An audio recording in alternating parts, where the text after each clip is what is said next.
So today's audio book for walking is recommended by a friend of mine who has often in the past recommended really good books. Today's book is What's Our Problem? And I forgot the author's name, but you can look it up. What's Our Problem?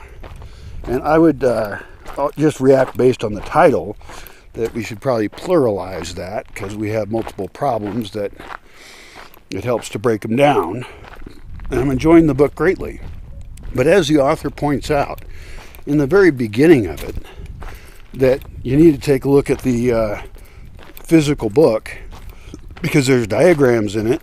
And so he talks about low and high something or other. And apparently it's a graph heavy book, or it has illustrations, I guess. And so I have to take a look at that, and I think that'll help me with some of the concepts he has. The rest of it is great. It's a mix of things. I like that it would probably piss most people off to read because he's critical of a whole bunch of different groups and different ways of thinking that are not helping us. We have problems, and we should be looking at fixing them. So I'm enjoying the book greatly. Even though I'm not done listening to it, I recommend it. In fact, I sometimes collect links to information that I think is completely erroneous. Like I just saved some links to solar panels that work when the sky is dark. Well, I'm pretty sure those solar panels are actually things that heat up in the day and then release heat at night, and that you can generate electricity off of heat.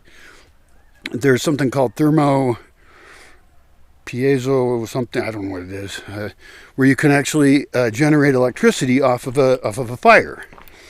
And they even have a small device which was donated to me by a very nice group, a tiny little object you put twigs into, and you can use that to power a USB device because of this relatively minor way of generating electricity. And I thought about, well, geez, then if I have a wood-fired stove, could I build that into the stove, and hopefully it would be built in a way it doesn't get fried, right? Because you're combining very hot heat and producing electricity.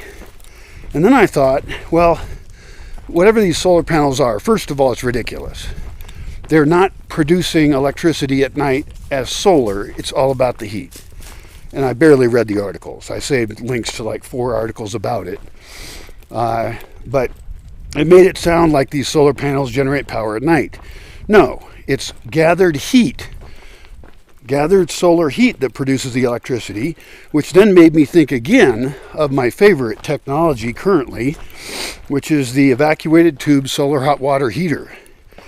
Meaning there's a vacuum around a black tube that collects solar radiation, heats water up really hot, so hot that it boils on a full sun day, and then stores it in a thermos. And so the point is that I had thought about whether I could use steam off of that to produce electricity, but it reminded me of this other technology that I don't know or understand very well, these piezo, I got that wrong, okay, I'll put it in some comment or put it in the description or something.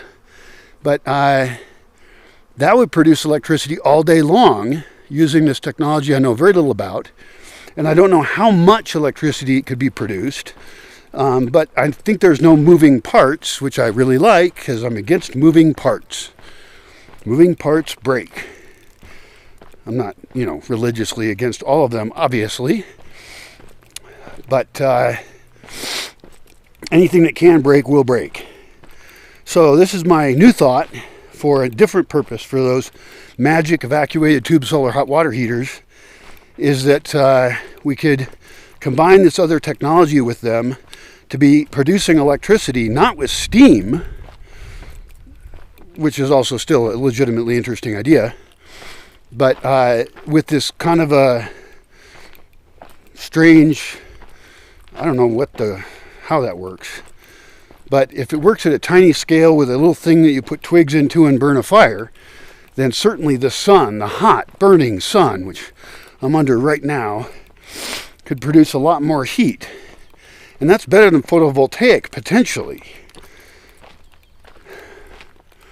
Photovoltaic has its place too and everything, but this also keeps heat till later in the night because this hot water is stored, and you could use that hot water feeding it into this other system that generates electricity at night, and so then you're really using it as a thermal battery.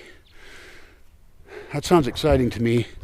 I will try and read about it and give you further updates, even though I'm not an engineer and don't know what I'm talking about at the moment, but it's just a matter of putting the different pieces together. And I did make some videos about innovation and how innovation comes from combining ideas that prior to that didn't make sense.